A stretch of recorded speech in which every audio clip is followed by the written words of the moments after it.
লোকসভা নির্বাচনের আগে আবারও কংগ্রেসের শক্তি বৃদ্ধি মুর্শিদাবাদ জেলায়। এবার বড়োয়া ও কান্দি এলাকা থেকে কয়েকশো তৃণমূল কর্মী যোগদান করলেন কংগ্রেসে। আজ জেলা কংগ্রেস কার্যালয়ে অধীর চৌধুরীর হাত থেকে তারা পতাকা তুলে নেয়। এই বিষয় নিয়ে অধীর চৌধুরী বক্তব্য রাখতে গিয়ে তৃণমূল কংগ্রেস ও পুলিশকে আক্রমণ করেন। কি বললেন তিনি, চলুন শুনে নি অধীর চৌধুরীর বক্তব্য।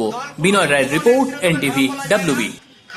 কংগ্রেসের এলাকা বহরমপুর শহর, এই শহরে পুলিশের তরফ থেকে এখানকার টাউন বাবু সে বলছে ভোটের আগের রাত্রে সব নাকি ছাড়খাড় করে দিল।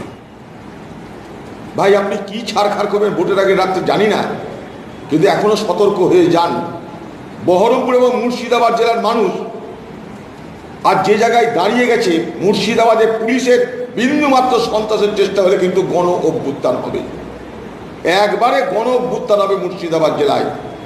এই বহরমপুর শহরে আর যদি এখানকার টাউন বাবু গিয়ে কাউকে বলে যে ভোটের আগের রাত্রে ছাড়খাড় করে দেব আমরা, সেইখানেই মানুষ শান্তিপূর্ণ প্রতিবাদ প্রতিরোধ গড়ে তুলুন।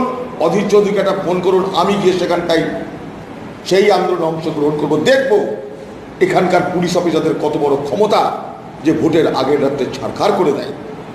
এখানকার টাউনের এই টাউন বাবু সে তৃণমূলের কংগ্রেস থেকে যে সমস্ত কাউন্সিলর তৃণমূলে গেছে তাদের কাছে ধমকাচ্ছে যে ভাই ঠিক করে যেন ভোট হয়, কারণ ভোটের পর আমরা থাকবো। কি ভয় দেখাচ্ছেন আপনারা, কি ভয় দেখাচ্ছেন এখানকার পুলিশ? এখনো সতর্ক এবং সংযত হয়ে যান। মুর্শিদাবাদ জেলার মানুষ একবার তাদের নির্বাচনের অধিকার হারিয়েছে, একবার তাদের ভোট দেওয়ার অধিকার হারিয়েছে, দ্বিতীয়বার ভোট দেওয়ার অধিকার হারাবে না। আর সেই ভোট দেওয়ার অধিকার কেউ কেড়ে নিতে গেলে মুর্শিদাবাদ জেলার মানুষ গণ অভ্যুত্থান করবে। গণতন্ত্রের স্বার্থে আমি এটা হুঁশিয়ারি দিয়ে দিলাম। কালকে আমি নওদা গেছিলাম, সেখানে তৃণমূলের থেকে কর্মীরা যোগদান করলো। আজ এখানে বড়োয়া থেকে কাঁদি থেকে তৃণমূলের সমস্ত সক্রিয় কর্মীরা যোগদান করছে।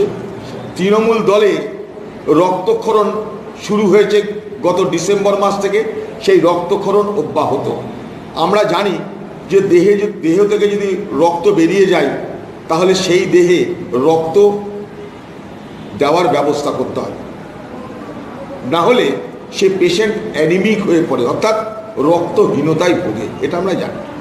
মুর্শিদাবাদের তৃণমূল দল আজ অ্যানিমিক পেশেন্ট, তার দেহে রক্তের অল্পতা দেখা দিয়েছে। এবার সে রক্তের অল্পতা পূরণ করবার জন্য দরকার ব্লাড ব্যাংক। সরকারি ব্লাড ব্যাংকে রক্ত নেই। তৃণমূল পার্টিতে নতুন কারোর যাওয়ার গল্প নেই, তাই নতুন রক্ত সাপ্লাই হচ্ছে না। যা কিছু আছে সেখান থেকে বেরিয়ে যাচ্ছে, তাই রক্তক্ষরণ হচ্ছে। পরিণাম, তৃণমূল এই মুহূর্তে মুর্শিদাবাদ জেলার একটা অ্যানিমিক পেশেন্ট, অর্থাৎ রক্তহীনতায় ভোগা এক রোগী আগামী দিনে হয়তো ICUতে নিয়ে গিয়ে বাঁচাতে হবে।